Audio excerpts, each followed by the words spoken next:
Have you ever felt completely unseen?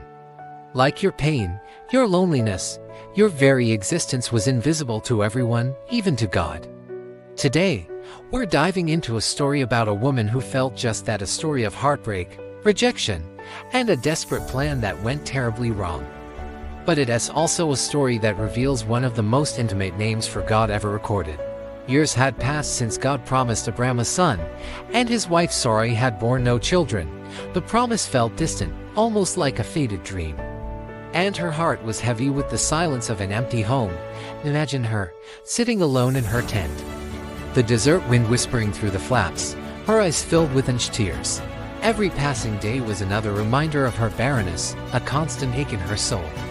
In her desperation, Sarai devised a plan, one born from cultural norms but steeped in personal pain. She went to Abram, her voice trembling but determined. "Go to my servant, Hagar," she said. "Perhaps I can build a family through her." It was a heartbreaking suggestion, a surrender of her deepest desire. Abram, caught between his wife's anguish and the weight of God's promise, sorrowfully agreed. And Hagar, the Egyptian servant, was brought into the center of this storm. Unaware of the profound pain that lay ahead for everyone involved, when Hagar conceived, a fragile hope turned into bitter tension. The dynamic in the household shifted instantly. Hagar, now carrying the heir, may have felt a surge of pride and importance, a change in status that was impossible to hide. Sarai, watching from a distance, felt despised. The very thing she had orchestrated to bring her a family was now a source of deep jealousy and hurt. Her bitterness overflowed, and she turned her pain on the one person she could, Hagar. Sarai treated Hagar so harshly that life became unbearable, hurt, rejected, and alone. Hagar saw only one way out.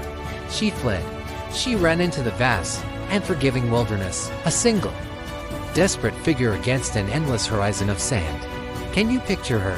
The sun beating down, the wind whipping sand against her face, her feet carrying her further into isolation. Finally, exhausted and heartbroken, she collapsed by a spring, her tears mixing with the dust.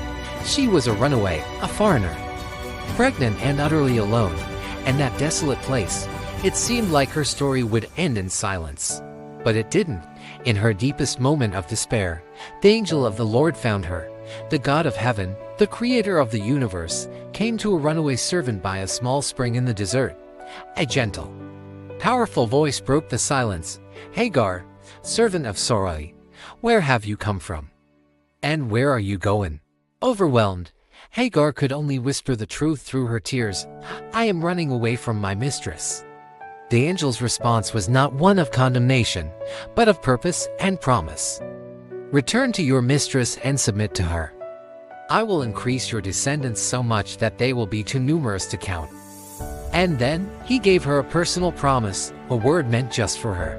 "You are now pregnant and you will give birth to a son. You shall name him Ishmael, for the Lord has heard of your misery." Ishmael, meaning God hears.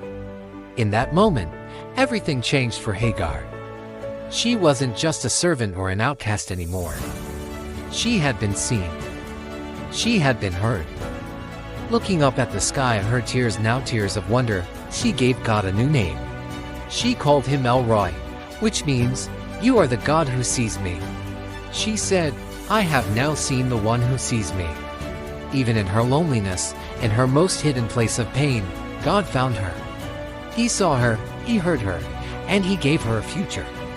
Hagar returned, strengthened and filled with a new identity. And in time, Abram named the child born to her Ishmael. The promise was fulfilled, just as the angel had said. The God who sees became the God who keeps his word. This story is a powerful reminder that no matter how invisible or forgotten you feel, you are not alone. There is a God who sees you, right where you are. He hears the silent cries of your heart. He is El Roi, the God who sees you. Thanks for watching. If this story touched you, please like, share, and subscribe for more content that explores the depth of faith. See you next time.